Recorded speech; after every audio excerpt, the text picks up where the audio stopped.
Hello and welcome to This One Thing, a daily video devotional coming to you from First Presbyterian Church of Fort Lauderdale. My name is Nick Merchant. I'm one of the associate pastors here.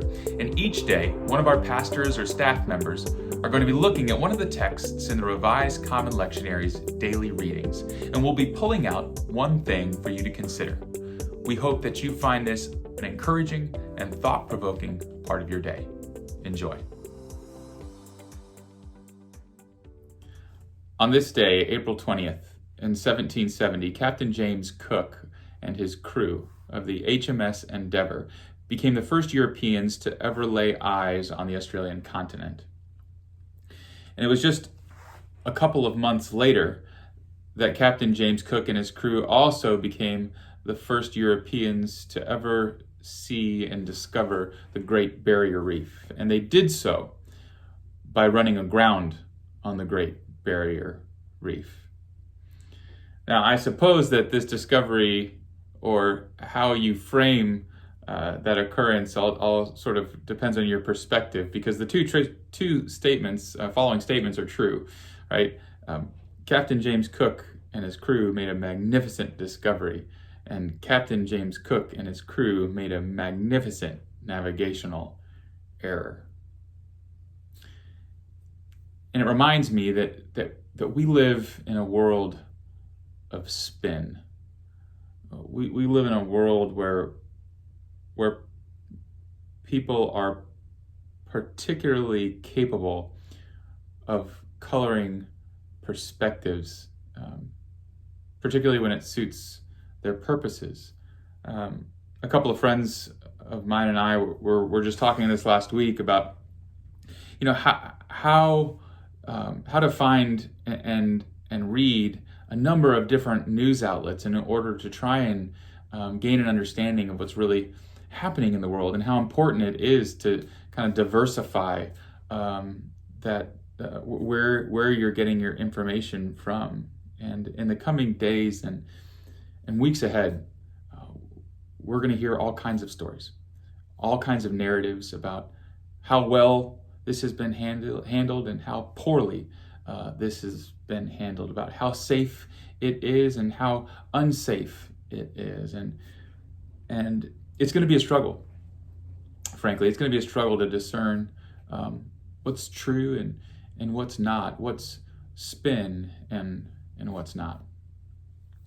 Our scripture today comes from the Revised Common Lectionary reading. It comes from the book of Exodus.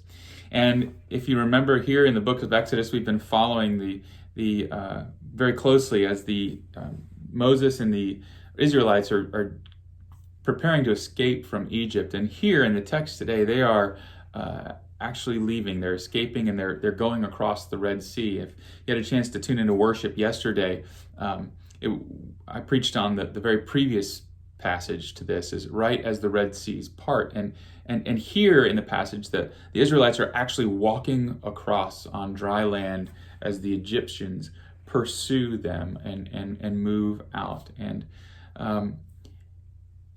it's fascinating here in verses 28 and 29. I'd encourage you to read them, but essentially what it says is that the Egyptians go out onto dry land, and the entire army of Pharaoh is enveloped by the water. But the Israelites continue along on dry land. Depending on your perspective, this is a great victory for a people, or it is a great tragedy that is befalling a people. How the story is told, it all depends on perspective. It's the juxtaposition of these two very true realities. But the verse that I really want to focus on here today happens just before that, here in verse 25, just before the waters begin to come in and flood the Egyptian army.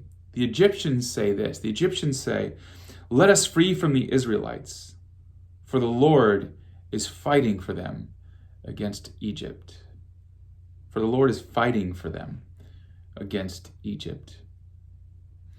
In the passage that I preached from yesterday, we read that Moses says that to the Israelites, the Lord will fight for you. The Lord will fight for you. And what we understand here, that the truth from either of these perspectives is that the Lord fights for his people. God fights for God's people. And so here's the one thing for today. You are God's people. You are a beloved child of God. And you can't spin that. God fights for you because you are one of God's own. Be safe, be well. We'll see you tomorrow.